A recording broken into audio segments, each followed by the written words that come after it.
Hello friends, welcome to study side effect channel को subscribe कर लो फॉर मोर वीडियोस। ये पार्ट 3 है रीजनिंग पार्ट सीरीज़ का। और ऑलरेडी मैंने प्रीवियस ईयर बहुत सारे डिटेल वाइज वीडियो भी अपलोड किए, तो वो वीडियो को मिस मत करना। सारे ही वीडियो जितने चैनल में अपलोडेड है रिलेटेड टू किसी न किसी रिलेटेड टू एग्ज़ाम से ही है, तो आपको ज़रूर देखना चाहिए। तो फर्स्ट क्वेश्चन इसमें सॉल्व करेंगे। ये क्वेश्चन है ब्लड रिलेशन का और ये टॉपिक आता है रीजनिंग के। तो Shyam is the brother of Riya. वैसे फैमिली ट्री बनाकर मैंने बार बार बोल रहा हूँ, आपको अपलोडेड वीडियो है, वो जाकर देखो, फिर ये इजीली बन जाएगा आपका। Shyam is the brother of Riya, ठीक है। And Mohini is the mother of Anuj. Riya is the daughter of Ram. Anuj is the brother of Shyam. How Mohini related to Ram? ठीक है, तो क्वेश्चन को समझेंगे। Shyam is the brother of Riya, same generation में होंगे क्योंकि ये दोनों भाई हैं, ठीक है। तो श्याम, एस फॉर श्याम, श्याम को प्लस करेंगे क्योंकि Shyam is the brother of Riya. अब और एक इम्पॉर्टेंट पॉइंट बता दूं, रिया है ये फीमेल है या मेल है, ये हमें अभी तक पता नहीं है, ठीक है। नाम से क्वेश्चन में कभी भी हम बोल नहीं सकते कि ये रिया है तो ये लड़की ही होगी, ये कभी भी मत सोचना, ठीक है। क्वेश्चन में हमें खुद चेक करना पड़ता है कि ये इनका जेंडर क्या है, ये मेल है या फीमेल है। नाम चाहे किसी भी हो, रिया को वो मेल भी बोल सकता है, ठीक है। तो क्वेश्चन में समझ के रखना। तो ये रिया है, श्याम रिया दोनों क्या है, B for brother, okay. Mohini is the mother of Anuj. Mohini जो है वो क्या है, मदर है अनुज के, तो ए फॉर अनुज कर देता हूँ।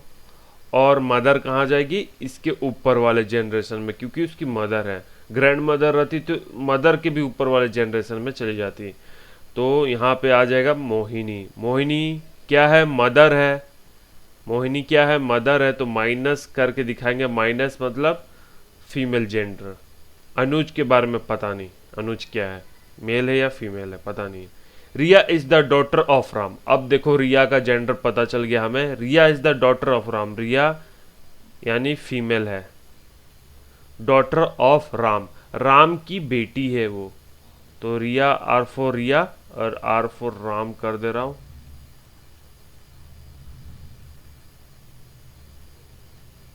ठीक है। Anuj is the brother of Shyam. ये जो अनुज है, ए फॉर अनुज, ये क्या है, ब्रदर है किसके, श्याम का। तो Anuj is the brother of Shyam. How the Mohini related to Ram. How the Mohini related to Ram, Mohini कैसे रिलेटेड हुई राम से। तो श्याम किसका भाई है, रिया का भाई है। और अनुज भी किसका भाई है, श्याम का भाई है। श्याम जो है, देखो Anuj is the brother of Shyam, Anuj किसके भाई है, श्याम का है। तो हम यहाँ पे डायरेक्टली देख सकते हैं कि श्याम, रिया एंड अनुज तीनों भाई बहन हैं, ठीक है। जो कि यहाँ पे बोला गया है मदर, जो कि अनुज की मदर है मोहिनी। जब इन दोनों भाई बहन है तो इनकी भी मदर सेम होगी, इतना तो मालूम है। इन दोनों भी सेम होंगे क्योंकि श्याम, रिया, अनुज तीनों ही सिस्टर एंड ब्रदर हैं, जैसा कि क्वेश्चन में दिया गया। और रिया के फादर राम हैं, तो रिया के फादर जब राम होंगे तो सभी के फादर राम होंगे।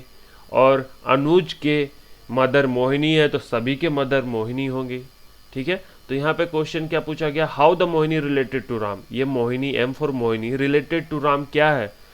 तो जब इन दोनों के मदर फादर हुए तो इन दोनों क्या हुआ, हस्बैंड वाइफ हुआ है। लेकिन क्वेश्चन में क्या पूछ रहा है, क्वेश्चन में पूछ रहा है हमें मोहिनी कैसे रिलेटेड है राम से। तो मोहिनी क्या लगेगी, wife. Mohini is wife of Ram. Option number C is a correct answer. Wife. Mohini is the wife of Ram. तो करेक्ट आंसर मोहिनी होगा, वाइफ होगा। समझ में आया क्वेश्चन को? मैं डिटेल में बताने की कोशिश कर रहा हूँ आप लोगों को, ये समझ लेना। नेक्स्ट क्वेश्चन, अब एक रीजनिंग में टाइप आता है काउंटिंग फिगर्स का। ट्रायंगल भी पूछते हैं, रेक्टेंगल भी पूछते हैं, स्क्वायर्स भी पूछते हैं, सर्कल भी पूछते हैं, ठीक है। तो ये सब क्वेश्चन आता है। तो ये क्वेश्चन है आपका क्या है, स्क्वायर्स का क्वेश्चन है। How many squares in the figure. तो इसको कलर अलग अलग से शो करूँगा मैं। पहले तो ये देखो स्क्वायर 1 2 3 4 5 6 7 8 9, ये 9 है। फिर ये देखो ये 10 है छोटा वाला, ये 11 है छोटा वाला, और ये 12 है, ये 13 है, ये 14 है। 14 हमने ढूंढ लिए हैं। अब मैं आपको और भी बता रहा हूँ कितने हैं टोटल। 14 हो गया। अब सबको मिलाकर ये बड़ा वाला,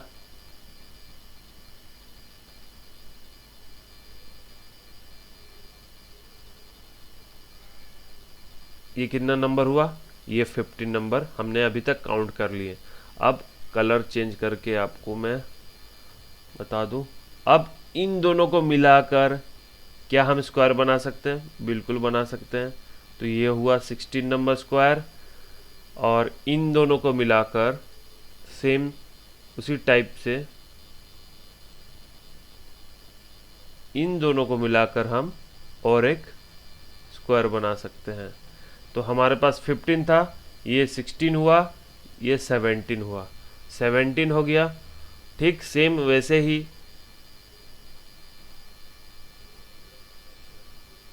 यहाँ पे देखो, इन दोनों को मिलाकर और इन दोनों को मिलाकर हम दो स्क्वायर्स यहाँ पे बना लिए। तो टोटल कितने स्क्वायर्स हुए? 15 + 4 19, 19 आंसर आ गया आपका। Option number B is a correct answer. Option number B is a correct answer. एक बार मिटा देता हूँ आपको समझ में आ जाए, एक बार और बता दे रहा हूँ। ये हुए 1 2 3 4 5 6 7 8 9, ठीक है। 10 11 12 13 14, ये पूरा बड़ा वाला जो है ये 15, ठीक है, ये 15 हुआ। ये दोनों मिलाकर ये 16, इन दोनों को मिलाकर 16 किए, ठीक है। और नेक्स्ट ये वाला 17 हुआ, ये वाला लेकर, और ये 9। तो इन दोनों को मिलाकर हमने जैसा यहाँ पे ड्रॉ किया वैसे ही ऊपर में भी ड्रॉ किया। 4 इधर बन गए, 15 पहले से था, 19 हमारा आंसर आ गया। नेक्स्ट क्वेश्चन, अभी एक कोडिंग डिकोडिंग का क्वेश्चन है, इससे भी रिलेटेड वीडियो अपलोडेड है। In code language thrust is written as UJUYXZ.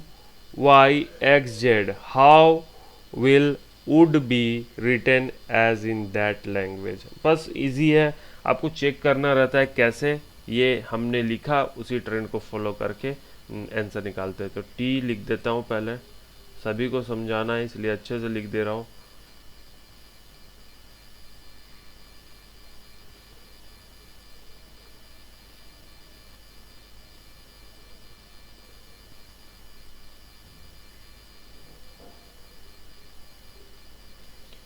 PQRSTU, T के बाद यू आ गया, फिर EFGHIIJKL, ठीक है। +2 होगा यहाँ पे, क्योंकि +1 किए +2, क्योंकि EFGH के बाद क्या था, EFGHI, फिर I के बाद क्या था, J। फिर यहाँ पे क्या होगा, PQRST के बाद क्या आएगा, U, फिर PQRSTU VWXY, Y आ गया। PQRST UVWX,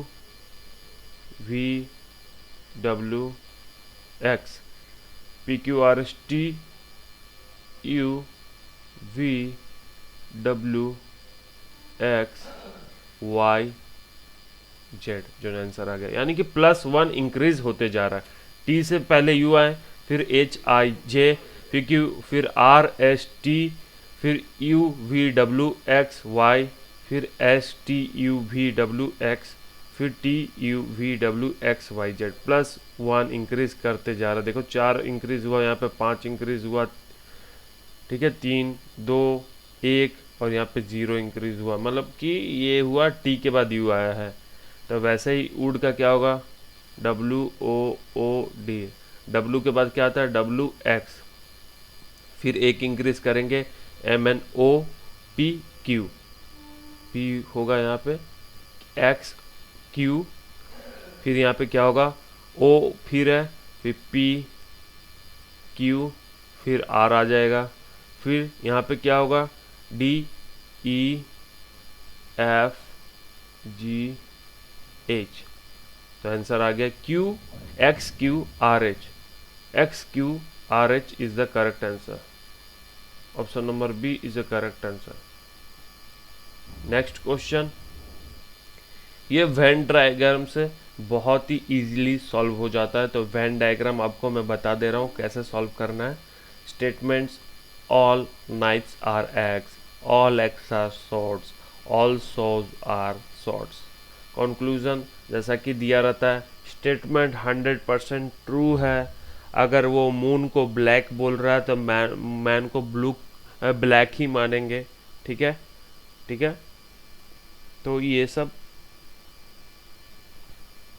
dog is human, तो ये सब कुछ आपको स्टेटमेंट में दिया रहेगा, वो 100% ट्रू मानना होता है। फिर उसका कंक्लूजन से आपको चेक करना रहता है कि जो स्टेटमेंट में बोला गया है, क्या कंक्लूजन उसका फॉलो कर रहा है कि नहीं कर रहा है। अब इसके लिए वेन डायग्राम को यूज करेंगे और सॉल्व करके बताएंगे आपको। ऑल नाइफ्स आर एक्स, के फॉर नाइफ, सारे के सारे नाइफ एक्स हैं। तो ऐसे करके मैंने डायग्राम बना दिया एक्स, के for knife, A for x, ठीक है। सारे के सारे नाइफ एक्स है। एक्स के भीतर मैंने के को शो किया, यानी कि ऑल नाइफ्स आर एक्स। अब इसके बाद बताएंगे ऑल एक्स आर सॉर्ड्स, ये सारे के सारे एक्स जो हैं सॉर्ड्स हैं।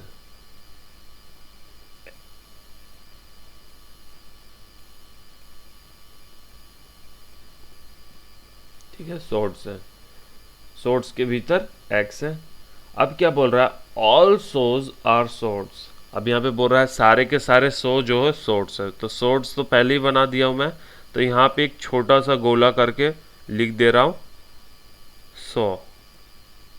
तो ये कंडीशन फॉलो कर रहा है ना कि सारे के सारे 100 सॉर्ड्स है, ठीक है। तो ऐसे करके भी डायग्राम बन सकता है, नहीं तो यहाँ पे भी एक छोटा सा गोला बनाकर 100 लिख सकते हैं, लेकिन ये भी फॉलो करेगा डायग्राम को।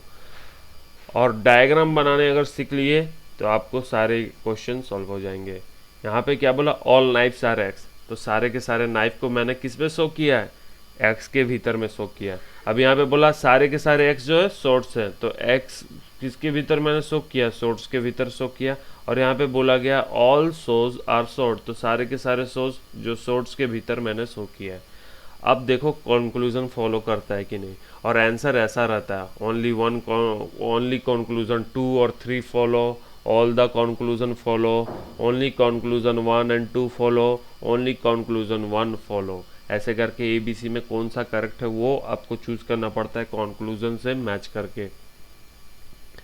तो ऑल सॉर्ट्स आर नाइफ, सारे के सारे सॉर्ट्स नाइफ है, बिल्कुल गलत। क्या सारे के सारे सॉर्ड्स नाइफ है, नहीं, सारे के सारे नाइफ सॉर्ड्स है, उल्टा लिखा गया है। सारे के सारे नाइफ जो हैं वो सॉर्ड्स के भीतर आ रहे हैं, तो ये देखो उल्टा लिखा गया डायग्राम में। देखो ऑल सॉर्ड्स आर नाइफ, सारे के सारे सॉर्ड नाइफ कैसे हो जाएंगे जब उसके भीतर में है नाइफ, तो ये बिल्कुल फॉलो नहीं करेगा। सम सोर्ट्स आर एक्स, क्या कुछ सोर्ट्स जो हैं एक्स हैं? तो बिल्कुल है, क्योंकि इसके भीतर में आ रहा है तो कुछ हिस्सा सोर्ट्स के भीतर में ही तो है, तो ये बिल्कुल फॉलो कर जाएगा। Next question, some sorts are so, क्या कुछ सोर्ट्स सो है? हाँ बिल्कुल, क्योंकि ये देखो ये सोर्ट्स मैंने बनाया यहाँ पे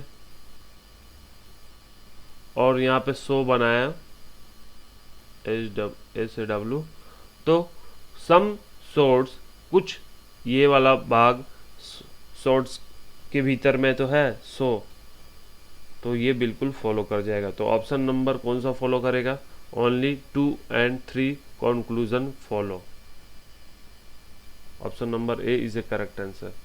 नेक्स्ट क्वेश्चन, नंबर सीरीज, ये भी एक बहुत ही ज़्यादा इम्पॉर्टेंट क्वेश्चन होता है रीजनिंग के क्वेश्चन में, तो चलो इसको भी सॉल्व करते हैं। Which number will replace the question mark in the following series?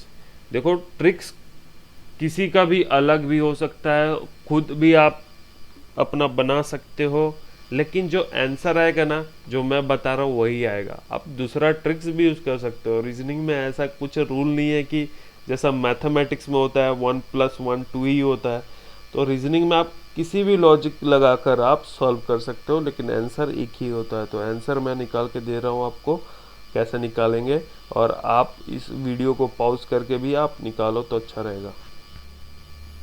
तो 2 से 3 हुआ, 3 से 8 हुआ, 8 से 31 हो रहा है, यानी बहुत ही ज़्यादा इंक्रीज हो रहा है, यानी कि प्लस हो रहा होगा, मल्टीप्लाई हो रहा होगा, स्क्वायर्स हो रहे होंगे, इन्हीं में से कुछ ना कुछ हो रहा होगा, स्क्वायर्स क्यूब में से। तो देखते हैं क्या हो रहा है।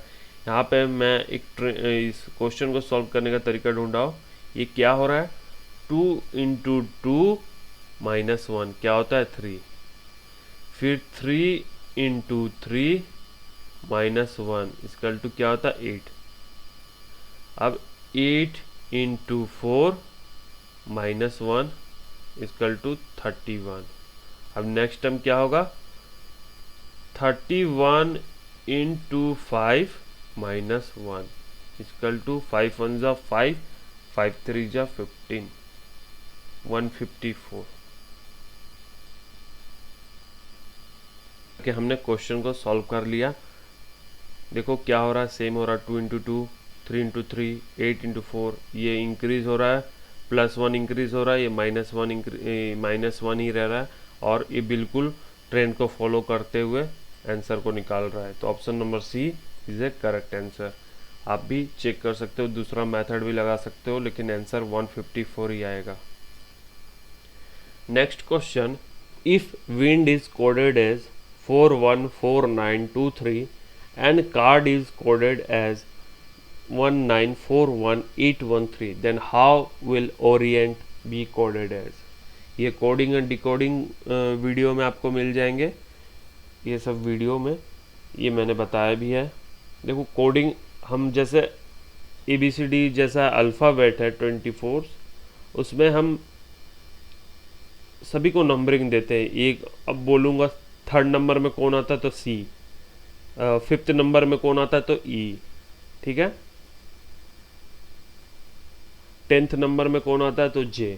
तो वैसे ही करके हमें चेक करना रहता है कि क्या होता है। और एक शॉर्ट फॉर्म भी होता है ई जो टी, जैसे कभी भी याद रखने का तरीका है, ई जो टी वाई। ई का रैंक क्या होता है 5, जे का रैंक क्या होता है 10, ओ का रैंक होता है 15, टी का रैंक होता है 20 और वाई का रैंक होता है 25। कभी कभी रिवर्स भी पूछते हैं, वो भी आपको याद रखना रहेगा। तो जे का अगर मालूम रहेगा तो इसके आगे पीछे बताने में इजी हो जाता है, ओ का मालूम रहेगा तो इसके आगे पीछे क्या होगा इजीली बता देते हैं। तो इससे स्पीड मैथमेटिक्स होती है, स्पीड में लॉजिकल रीजनिंग सॉल्व होती है। तो इस क्वेश्चन को समझना है, आप खुद से भी सॉल्व कर सकते हो। WIND,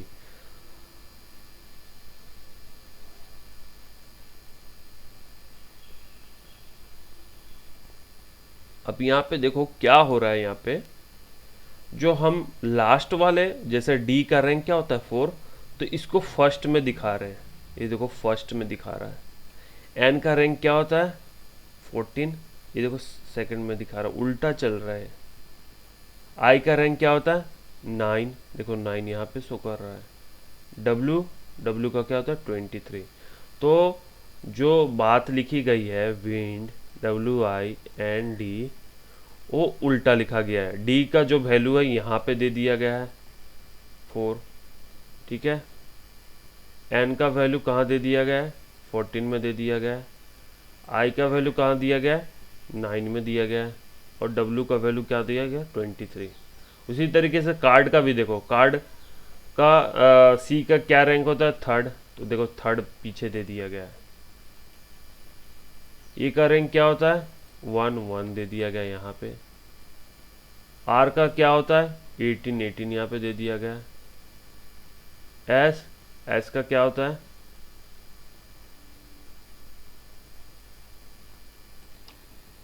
एस का 19 होता है।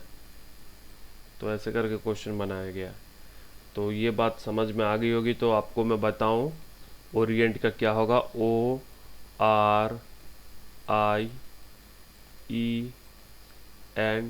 ओरिएंट का होगा ई जो टी क्या बताया था मैं आपको, ये 20 होगा पहला, 14, 9, 18, 10, ये 15 होगा।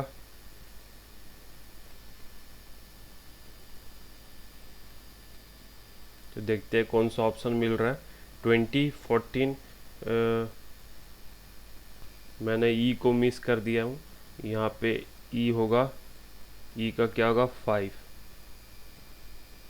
20, 14, 5, 9, 18, 15। Option number B is a correct answer. उल्टा रैंकिंग दिया गया है। ओरिएंट देख लो ORIENT।